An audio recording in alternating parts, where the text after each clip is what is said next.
Rebound Indiana is all about ensuring that you make it beyond the pandemic. That's our commitment here at RTV6. But if you're feeling down about where we're headed because of this pandemic, you are not alone.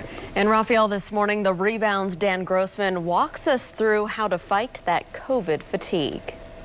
Is anyone tired of the lack of normalcy, the closed public spaces, the news that we're trending in the wrong direction with this pandemic? COVID fatigue is a real thing, and it's literally affecting billions of people around the world. That it's a very uncomfortable experience for us as human beings to not have a plan, to not know how is this going to turn out? When is it going to end? Kait Hermanson is a clinical psychologist at UC Davis Health and compares it to climbing a mountain. You're going up, and just when you think you've hit that peak, you realize it's a false summit and see this daunting hill still lying in front of you.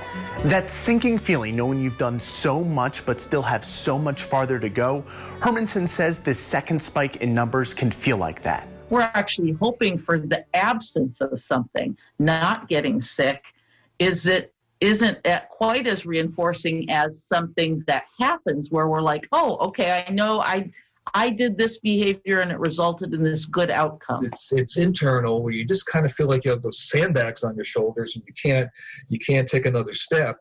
Bob Champy is a licensed clinical social worker and says the feeling is something a lot of us are familiar with. Burnout, the same kind you might feel at work or at home when you're a bit overwhelmed. What makes it worse is a lot of the things we do to alleviate that stress we don't have access to. So it begs the question, what can we do? The things that we need to do are to be aware of our thinking, to say, I'll control what I can control.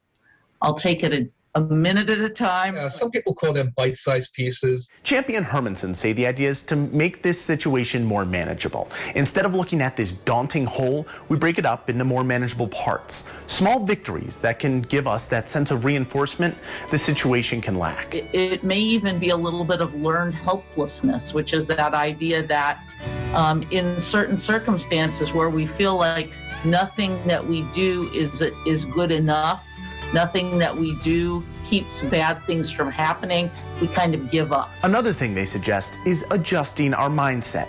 Hermanson says the simple knowledge that millions of other people are feeling exactly like us can be enough to help push us through. In Denver, I'm Dan Grossman reporting. Dan, thank you. Well, outside of productive tasks like exercise or hobbies, experts say seeing a therapist can be helpful. They can help guide your frame of mind to overcome that burnout. We have more mental health resources and tips from experts right now for you at theindychannel.com/rebound.